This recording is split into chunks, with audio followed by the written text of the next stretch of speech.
वहाँ के बच्चे वहाँ पे बिल्कुल भी खुश नहीं है। बाज़ औक़ात मीडिया पर आते हैं, सिर्फ खुश दिखाने की कोशिश की जाती है, उनको समझाया जाता है अगर तुमने यहाँ पे। दोस्तों आज की सबसे बड़ी ब्रेकिंग न्यूज़, मोमिन मलिक जी ने वो खुलासे कर दिए जो काफ़ी दिन से उन्होंने पेंडिंग किए हुए थे। और वो खुलासे उन्होंने क्यों किए हैं दोस्तों? मोमिन मलिक जी मजबूर हो गए वो चीज़ें पेश करने पे, वो लोगों को दिखाने पे कि जो वो शायद इस केस के एंड में दिखाते, या वो शायद जो अदालत में या जो लोग हैं इस केस से रिलेटेड हैं सिर्फ उन्हीं को दिखाते। लेकिन आज वो मजबूर हो गए हैं अपने चैनल के ऊपर कम्युनिटी पे वो चीज़ें डालने में। दोस्तों जो वहाँ पे कोर्ट है, गौतम बुद्ध नगर कोर्ट है, जो मजिस्ट्रेट है वहाँ के, उन्होंने एक जो कोर्ट में एक एप्लीकेशन लिखी गई थी हैदर के बच्चों के हवाले से, हैदर भाई की तरफ से मोमिन मलिक जी के थ्रू, कि उनके बच्चों जो है इनलीगल तरीके से वहाँ पे एंट्री कर ली है और उनको हवाले से जो उनके ऊपर चार्जशीट फाइल नहीं की जा रही सीमा के ऊपर, उसके हवाले से जो एक एप्लीकेशन दी गई थी उस पर मोमिन मलिक जी ने उनका जो कोर्ट का नोटिस है, ऑर्डर है, वो जो है पब्लिक कर दिया है, जिसमें वाज़ेह तौर पे ये लिखा गया है कि 6 महीने गुजर जाने के बाद अभी तक सीमा के ऊपर चार्जशीट फाइल नहीं की गई है। ये मोमिन मलिक जी ने, आपको याद होगा मोमिन मलिक जी ने बताया था कि चंडीगढ़ पुलिस जो है वो बहुत ज़्यादा एक्टिव है रबूपुरा के निस्बत, क्योंकि अगर ये केस अभी तक चंडीगढ़ में होता तो अब तक कब का ये केस जो है वो फ्री हो जाता, इसका फैसला हो जाता। हो सकता है कोर्ट के अंदर जो है वहाँ चंडीगढ़ कोर्ट के अंदर बहुत अच्छे अच्छे फैसले होते हैं। देखिए अब जो वहाँ पर जब केस ट्रांसफ़र होगा तो हमें पता चलेगा। लेकिन जैसे रबूपुरा पुलिस वालों ने, जो वहाँ के पुलिस कर्मचारी, उन्होंने ढिठाई साध ली और वो ये कहते हुए नजर पाए कि सीमा का कोई बाल भी नहीं उखाड़ सकता, सारी दुनिया मर जाए, हम सीमा को कुछ नहीं होने देंगे। तो इस तरीके से मोमिन मलिक जी ने जो एक एप्लीकेशन लिख के दी थी उसकी तरफ से वो जो FIR नंबर और वो केस नंबर, सारी चीज़ें उस कोर्ट के केस के अंदर लगी हुई हैं, जो यहाँ पे मैं आपको पब्लिक कर रहा हूँ। इस पे भी आप पढ़ सकते हैं, जिसमें मोमिन मलिक जी ने जो ग्रेटर नोएडा के जो हैं गुलाम हैदर भाई की तरफ से जो केस फाइल किया था गौतम बुद्ध नगर, ज़िला मजिस्ट्रेट गौतम बुद्ध नगर को, वो यहाँ पे लगा रहा हूँ मैं, जिसमें हैदर भाई की तरफ से वो सारी चीज़ें लिखी गई हैं कि क्यों अभी तक इसके ऊपर चार्जशीट फाइल नहीं की गई है। तो महीने गुजर जाने के बाद तो दोस्तों ये थी जो मोमिन मलिक जी ने चंडीगढ़ कोर्ट को केस को ट्रांसफ़र करने की जो एप्लीकेशन दे रखी थी। दोस्तों अब मैं आपको बताता हूँ सीमा हैदर के बेटे के हवाले से, हैदर भाई के बेटे के हवाले से, फरहान के हवाले से।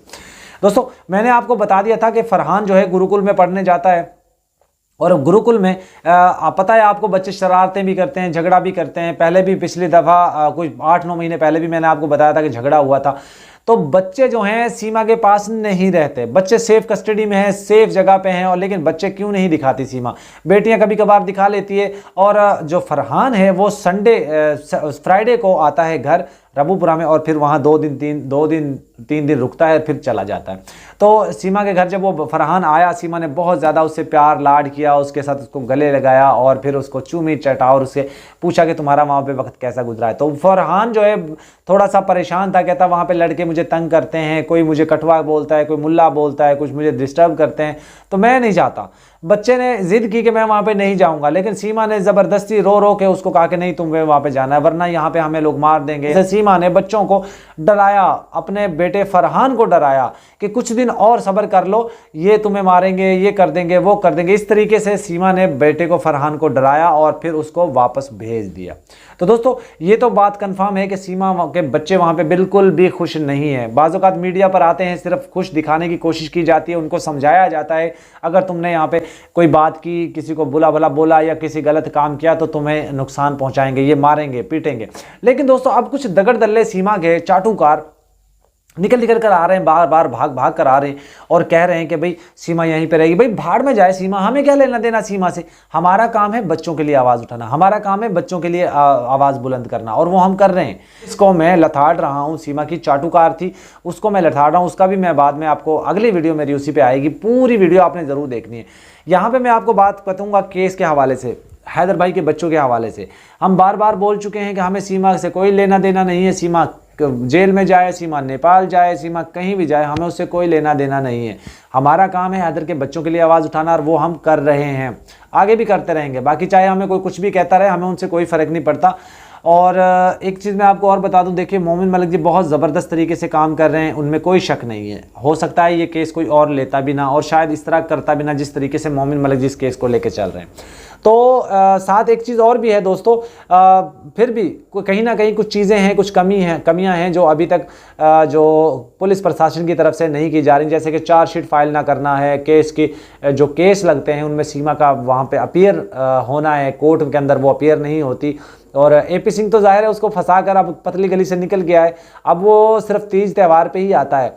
सीमा की प्रेगनेंसी के हवाले से भी दाई आती है, रोज़ाना आती है उसका चेकअप करने के लिए, दूसरे दिन कभी तीसरे दिन कभी रोज़ाना आती है और वो चेक करके चली जाती है। दोस्तों आने वाले चंद दिनों में बहुत अहम खुलासे होने वाले हैं और आप जिस तरीके से लोग पाकिस्तान के यूट्यूबरों को या पाकिस्तान के ही लोग आपस में यूट्यूबर एक दूसरे की खींचातानी में लग रहे हैं, कहीं ना कहीं उनके जो दुश्मन हैं, जो उनके विपक्ष में हैं, वो लोगों को मौका मिल गया है कि अब इनको ट्रोल किया जाए। बहुत सी चीज़ें चल रही हैं पसे पर्दा और बहुत से लोगों को लोग बोलते हैं कि भाई इसके खिलाफ वीडियो बना दो, उसके खिलाफ वीडियो बना दो। इन सब का पर्दाफाश होगा और जो हैदर भाई के विरोधी हैं, चाहे कोई भी हो, वो उनके ऊपर लानते हैं धिक्कार हज़ार बार। और जो दोहरा मयार रखते हैं, जो दोहरा चेहरा रखते हैं कि आपके साथ होते हुए भी आपके साथ नहीं होते, उनके ऊपर भी लानते हैं धिक्कार हज़ार बार। सारी दुनिया जानती है किसने हैदर भाई के लिए क्या कहा, किसने हैदर भाई को फेवर की, किसने हैदर को नुकसान पहुंचाया, किसने हैदर की, सारी चीज़ें दुनिया के सामने है, कोई भी हो। और मैं कहता हूं दोस्तों आप लोग भी थोड़ा सा सब्र बनाए रखिए, बहुत जल्द आप देखेंगे हैदर भाई के बच्चे जो हैं वो डिपोर्ट होते हुए। और कुछ लोग अभी ये चाहते हैं कि ये इस मुद्दे से हटकर ज़ातियात पे आ जाए, तो उन्होंने अपना काम शुरू कर दिया है। वो बार बार पाकिस्तानियों के यूट्यूबर के ऊपर भौंक कर उन्होंने अपने खुद के गिरेबान के ऊपर हाथ डलवा लिया है। तो अब हम उनकी बैंड बजा रहे हैं, तो वो अब कभी किसी के पास जाते हैं, कभी किसी के पास जाते हैं, कभी मुझे बचा लो, अब इस तरह की चीज़ें कर रहे हैं। लेकिन हम थमने वाले नहीं हैं। पहले भी वॉर्न किया था, अभी भी मैं वॉर्न कर रहा हूँ, अगर बाज आ जाते हो तो वीडियो नहीं आएगी। अगर नहीं बाज आते, वीडियो बनाते हो, बार बार आते हो, अपने चैनल पर वीडियो लाते हो, लाइव करते हो, तो फिर भाई हम भी मजबूर हैं और ज़्यादा खिल्ली उड़ाने के लिए।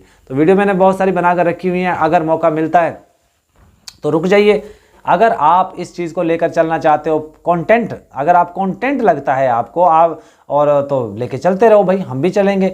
एक आंटी है, डबल शेड वाली आंटी है, वो भी बहुत ज़्यादा उछल कूदे कर रही थी, मैंने उसको भी बहुत सारा समझाने की कोशिश की है, वो मानती नहीं है। अब वो मैदान में आ गई, तो भाई हम भी फिर मैदान में आ जाते हैं। हमें किसी से क्या डर लगता है? क्यों? खुद को लड़की कहती है, कभी कहती है पाकिस्तान हिंदुस्तान से मैच नहीं जीतता, कभी कहती है कुछ, भाई क्या, कोई बात नहीं करने को। ब्लड प्रेशर तो मुझे पता है 300 से ऊपर चला गया, हस्बैंड ने भी इसको मार के बुरा हाल कर दिया, इसको बहुत सारा मना किया कि तुम सोशल मीडिया पे क्या लेने जाती हो अपनी बेइज्जती करवाने के लिए। वो बेचारे को बोलना नहीं आता, वो बिहारी बोलता है और ये हिंदी और उर्दू बोल लेती है, तो वो बेचारा बिहारी बोलता है, उसके बिहारी के सिवा कोई भाषा उसको नहीं आती। तो आगे बहुत सारी चीज़ें आने वाली हैं, ज़रा वीडियो देखने का मज़ा लीजिएगा। नेक्स्ट वीडियो बड़ी कमाल की होने वाली, वो आपने ज़रूर देखनी है दोस्तों। अल्लाह हाफिज़।